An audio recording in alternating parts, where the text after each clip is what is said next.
Saudi আরব সরকার দেশটির লাখ লাখ উটের জন্য বিশেষ উট পাসপোর্ট চালুর পরিকল্পনা ঘোষণা করেছেন।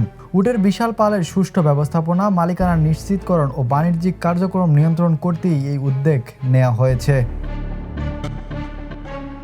সৌদি আরবের পরিবেশ, পানি ও কৃষি মন্ত্রণালয় জানিয়েছে, উট পাসপোর্ট চালুর মাধ্যমেই উট পালন খাতে উৎপাদনশীলতা ও দক্ষতা বাড়বে। পাশাপাশি উট সম্পর্কিত একটি নির্ভরযোগ্য জাতীয় তথ্য ভাণ্ডার তৈরি করাও সম্ভব হবে। গত মঙ্গলবার সামাজিক যোগাযোগ মাধ্যমে মন্ত্রণালয় উট পাসপোর্টের একটি নমুনা প্রকাশ করে। সেখানে দেখা যায়, সবুজ রঙের পাসপোর্টে সৌদি আরবের জাতীয় প্রতীক ও সোনালী রঙের একটি উটের ছবি খোদাই করা হয়েছে। রাষ্ট্রায়ত্ত সংবাদ মাধ্যম আল আখবারিয়া জানায়, এই পাসপোর্টের মাধ্যমে উটের কেনাবেচা, পরিবহন ও মালিকানা নিয়ন্ত্রণ করা হবে। এটি মালিকদের আইনি অধিকার সুরক্ষা দেবে এবং উট ব্যবসার সব ধরনের লেনদেনের দাপ্তরিক নথির আওতায় আনবে।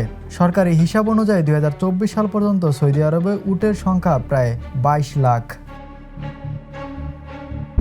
আরব উপদ্বীপে হাজার বছর ধরে উট ছিল যাতায়াত ও জীবিকার অন্যতম প্রধান মাধ্যম।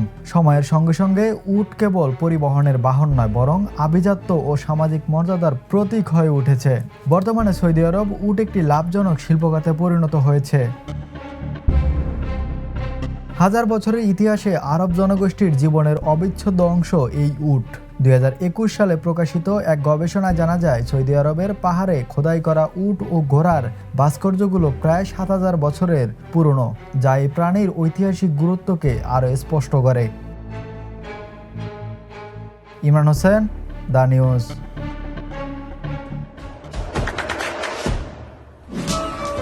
দেশে দেশে সবার সাথে দ্য নিউজ।